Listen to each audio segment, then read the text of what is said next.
Sebelum menyambungkan judul dengan isi informasi, kita sebentar ke tahun 1030-an di mana Jerman adalah negara kalah Perang Dunia Pertama, menanggung beban sangat besar, bukan saja dalam negeri, namun harus membayar biaya perang negara-negara pemenang perang, yang semua itu tertera dalam treaty dalam perjanjian Versailles, yang memalukan juga berat bagi Jerman. Jerman harus menanggung beban war reparation, efek kerusakan Perang Dunia Pertama senilai 132 billion gold mark, atau pada saat ini senilai 310 billion dolar, atau senilai 60 bulan biaya perang Rusia di Ukraina. Kala itu di tahun 1920-an hingga tahun 1930-an, Jerman dalam hutang yang besar, moral bangsa turun rendah, kekacauan di mana-mana yang membuat masyarakat harus turun ke jalan untuk protes setiap harinya. Dalam 2 pemilu sebelumnya hingga tahun 1933 di Jerman, pemerintahan kala itu gagal membuat stabil ekonomi dan masalah sosial makin memburuk. Ekonomi Jerman mengalami hyperinflasi,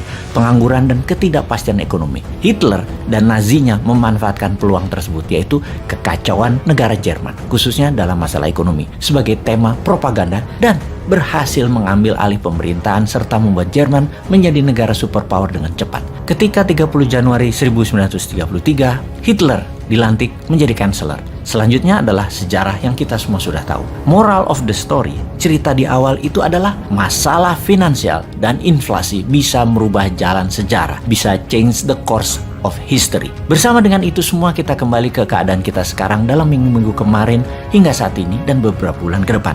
Terdapat fakta bahwa bursa saham berkelimpangan, nilai mata uang negara lemah kehilangan nilainya, harga bahan bakar meningkat tajam, harga komoditas pangan meningkat drastis. Dan bersama itu kita menjelaskan apa arti inflasi sebenarnya dan apa pengaruh inflasi. Selain dari kekuatan daya beli atau purchasing power yang menurun, namun pada kehidupan kita sehari-hari, apa pengaruh inflasi tersebut?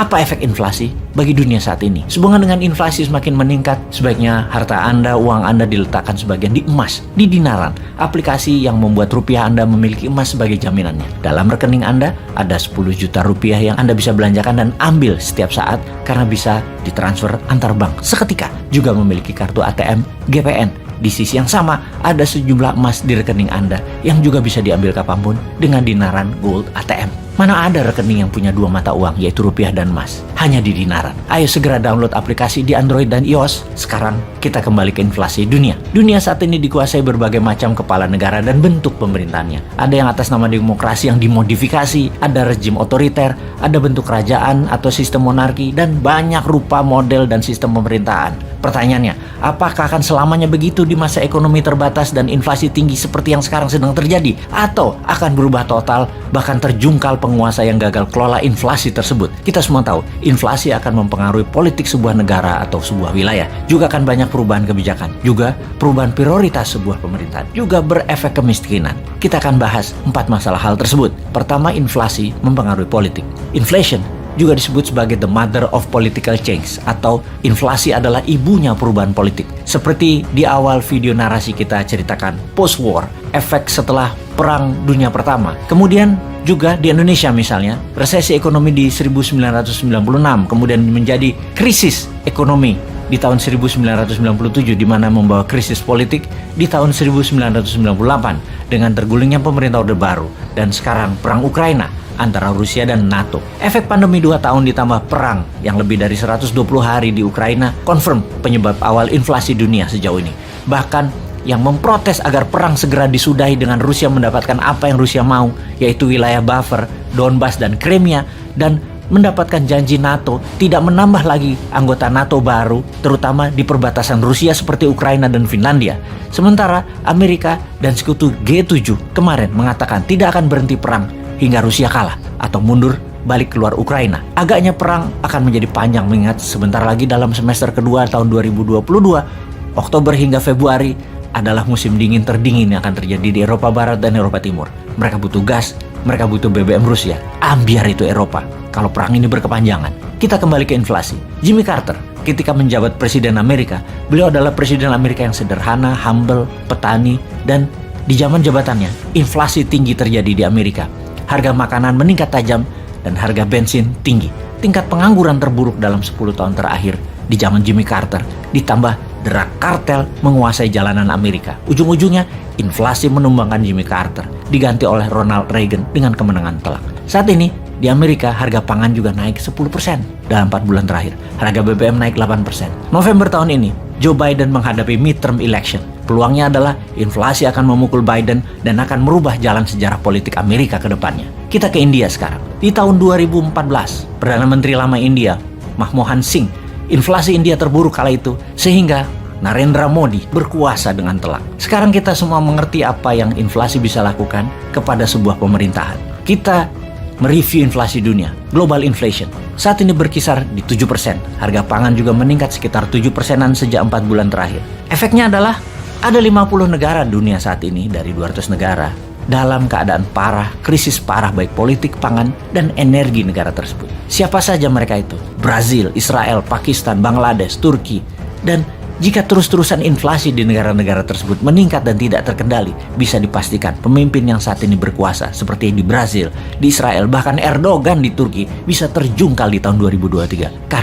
Karena meningkatnya harga-harga kebutuhan bisa menggulingkan pejabat berkuasa. Inflasi bisa juga merubah wajah sebuah negara. Lihat saja Venezuela. Venezuela memiliki cadangan minyak bumi terbesar di dunia. Tetapi di peta dunia, apa posisi Venezuela sekarang? Kegaduhan politik berkepanjangan, inflasi tinggi juga berkepanjangan. Dari negara terkaya menjadi negara termiskin di Amerika Latin dengan telah 6 juta warganya keluar dari Venezuela mencari perbaikan nasib ke banyak negara. Di Venezuela, di tahun 1973 hingga tahun 2022, harga barang di Venezuela telah meningkat 3.700%. Bayangkan naiknya ribuan kali harga itu. Bahkan dibanding dengan Singapura dalam 10 tahun terakhir harga telur tidak naik 1 sen pun. Di Venezuela ada lagi yang lebih parah. Bulan Februari 2019, inflasi Venezuela 340.000%. Itu gila namanya. Uang Venezuela sama dengan toilet papers, nggak ada nilainya, junk papers. Sejak tahun 2019, 20% populasi rakyat Venezuela keluar meninggalkan kampung halaman. Kita lanjut inflasi dengan kebijakan pemerintah. Inflasi merubah kebijakan semua pemerintahan, itu adalah sebuah kepastian. Merubah by force dengan paksa, yang kalau tidak berubah, gaduh dan chaos jadinya. Seperti rakyat Sri Lanka saat ini yang membakar rumah dinas pemimpin Sri Lanka, Raja Paksa, dan memaksa Raja Paksa mengundurkan diri. Dan dia akan mengundurkan diri dalam minggu ini. Inflasi juga membuat Boris Johnson, Perdana Menteri Inggris, mengundurkan diri setelah didemo para buruh kereta api dan para guru di Inggris. Kebijakan apa yang diubah adalah kebijakan yang menguntungkan negaranya yang dilakukan, seperti memproteksi. Siapa aja negara yang sudah memproteksi saat ini? Argentina misalnya, melarang ekspor soybean keluar dari negaranya. Algeria menutup ekspor pasta, gandum, gula untuk tidak keluar ekspor barang tersebut. Mesir membatasi minyak goreng. Serbia tidak lagi mengirim gandum, jagung. Juga Kosovo, gandum dan minyak jagung tidak keluar lagi. Dan banyak negara yang mementingkan warganya dengan mengubah kebijakan. Karena perang, semua menjadi terbatas dan semua melindungi kepentingan bangsanya sendiri. Sungguh, prioritas pejabat yang peduli rakyatnya adalah mengendalikan harga-harga di dalam negeri terlebih dahulu di masa inflasi dunia. Sekarang pertanyaannya, apakah Indonesia sudah siap untuk semua itu?